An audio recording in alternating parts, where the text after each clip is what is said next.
Once again आज हम बात करने वाले हैं top 5 deadliest anime torture scenes के बारे में, जो देख के तुम्हें रियलाइज होगा कि मौत इतनी बुरी चीज भी नहीं है अगर आसानी से आ जाए तो। Number 5 Kakashi Tsukuyomi torture. जब इताची लीव विलेज आता है एंड कगाशी उससे रोकने के लिए उससे फाइट लेता है, तो शायद नारुतो का ये एकमात्र सीन है जिसमें मैंने कगाशी सेंसे के भी फटते हुए देखी है। कगाशी इताची के सामने कुछ ज्यादा ही चौड़ा हो रहा होता है, इसलिए इताची उसे एक गेंजुत्सु में ट्रैप कर लेता है। ये बेसिकली एक इल्यूजन होता है जो कि रियल वर्ल्ड के तो सिर्फ 1-2 सेकंड होती है, लेकिन इस गेंजुत्सु का यूजर चाहे तो उस 1 सेकंड में टाइम और स्पेस को मैनिपुलेट करके विक्टिम को 100-200 सालों तक लगातार टॉर्चर कर सकता है। बाकी पूरी दुनिया के लिए तो वो सिर्फ 1 सेकंड था, लेकिन इताची ने टाइम और स्पेस को मैनिपुलेट करके कगाशी को वहां पर 72 घंटों तक टॉर्चर किया। और ये कोई नॉर्मल टॉर्चर नहीं था, लाइक कगाशी की बॉडी में तलवारें घुसाई गई, वो भी कोई 1-2 बार नहीं, हजारों लाखों बार। 72 घंटे में जितनी बार हो सके उतनी बार। भले ये बाकी सारे लोगों के लिए सिर्फ एक छोटा सा इल्यूजन था, लेकिन कगाशी के लिए वो सारा पेन बिल्कुल रियल था। कगाशी को ट्रॉमा से उभरने के लिए 5-6 दिन का बेड रेस्ट लगा था। नंबर 4 तोशी टॉर्चर्ड हर वाइफ। इस वाले एनीमे में इंसान और वैम्पायर्स के बीच की बाउंड्रीज टूट चुकी होती है, लाइक इंसान धीरे धीरे वैम्पायर्स में बदलना शुरू हो जाते हैं। एनीमे में तोशी नाम का एक डॉक्टर होता है जो कि वैम्पायर्स के ऊपर रिसर्च करता है, लेकिन जब उसकी खुद की ही वाइफ वैम्पायर में बदल जाती है तो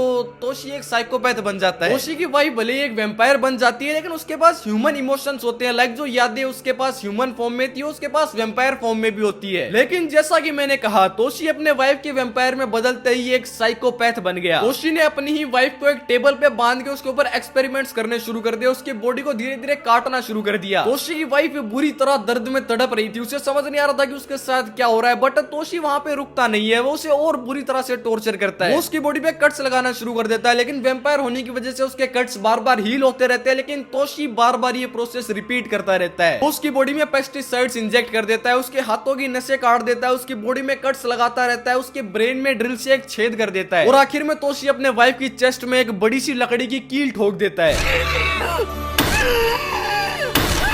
मैं जेन्युइनली बताऊं तो मुझे टॉर्चर इतना ज्यादा क्रीपी नहीं लगा जितना ये डॉक्टर तोशी लगा। भाई भले ही वो एक वैम्पायर थी, बट वो उसकी वाइफ थी, वो उससे प्यार करता था, और बिना किसी इमोशन के, बिना किसी रीजन के अपनी ही वाइफ को इतनी बुरी तरह से टॉर्चर करना इस सीन को भाई हद से ज्यादा क्रीपी बना देता है। Number 3 princess Christina. रॉयलिटी का मतलब होता है पावर, लेकिन जब पावर ही छीन जाए तो बदले में मिलता है सिर्फ पेन और इंसल्ट। क्रिस्टीना एक प्रिंसेस होती है, लेकिन एक दिन उसके प्लेनेट पे कुछ स्पेस पायरेट्स अटैक करके उसे कैप्चर कर लेते हैं और उसके आंखों के सामने ही उसका प्लेनेट डिस्ट्रॉय कर देते हैं। लेकिन इन सब के बावजूद भी क्रिस्टीना कमजोर नहीं पड़ती, उसके अंदर अभी भी हिम्मत बची होती है। वो उन लोगों को बोलती है कि मैं मरना पसंद करूंगी, लेकिन तुम्हारे हाथों बेइज्जत होना नहीं। और ये बात सुनते ही स्पेस पायरेट्स का जो बॉस होता है उसका ईगो हर्ट हो जाता है, और उसके बाद वो जो क्रिस्टीना के साथ करता है,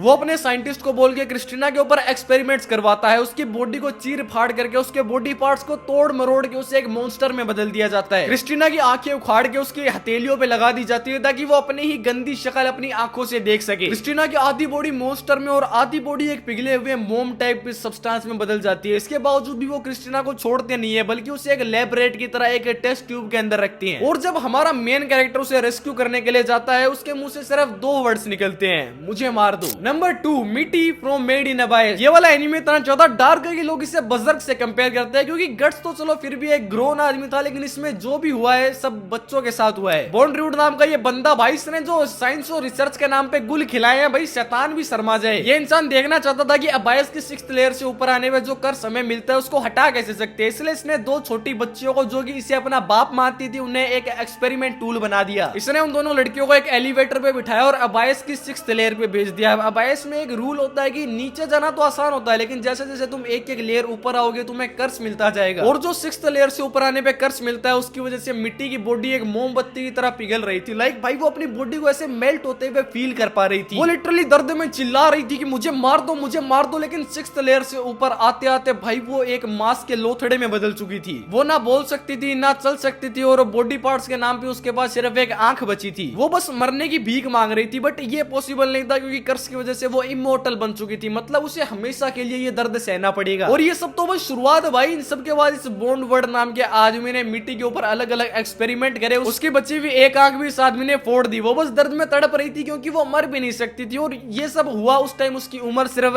10 से 12 साल थी। नंबर 1 रिन टॉर्चर। एनीमे में रिन नाम की एक डिटेक्टिव होती है जो कि इमोर्टल होती है। हाँ, ये मर नहीं सकती। तुम्हें लग रहा होगा ये कोई तगड़ी सुपर पावर है, बट नहीं भाई, ये उसका सबसे बड़ा कर्स है, क्योंकि इमोर्टल होने के कारण हीरोइन जब भी वो अपने मिशन में पकड़ी जाती है तो लोग उसे बहुत ही बुरी तरह और अलग अलग तरीके से टॉर्चर करते हैं। कभी रिन को नेल गन से टॉर्चर किया जाता है, कभी उसे बॉम्ब वाली जैकेट पहना के उड़ा दिया जाता है, और एक बार तो हद हो गई भाई, उसे जेट इंजन में डाल दिया गया जहां वो लिटरली ह्यूमन से लिक्विड बन चुकी थी। और एनीमे के एक सीन में तो भाई उसे एक कुर्सी में बांध के उसके शरीर में पतली पतली कीलें चुभाई गई। ये तुम्हें जो भी इंस्ट्रूमेंट कुर्सी में दिख रहे हैं ना, ये सारे के सारे उसके शरीर में डाल दिए गए। जब किसी एनीमे में एक वुमेन किसी और वुमेन को टॉर्चर करती है ना भाई, इससे ज्यादा बुरा और कोई सीन नहीं हो सकता। लाइक हैवानियत इस कदर थी ना उस सीन के अंदर, ना मैं तुम्हें वो सीन दिखा सकता, ना तुम्हें उसमें क्या हुआ वो बता सकता। तो बस यार आज की वीडियो के लिए इतना ही। और अगर अभी भी कोई एनीमे टॉर्चर सीन्स बच चुके हो जो मेरी नजरों में नहीं आए तो तुम मुझे कमेंट्स में बता सकते हो। बाकी हमेशा की तरह मैं मिलूंगा तुमसे किसी और दिन किसी नई वीडियो में, तब तक के लिए tata bye bye goodbye sayonara।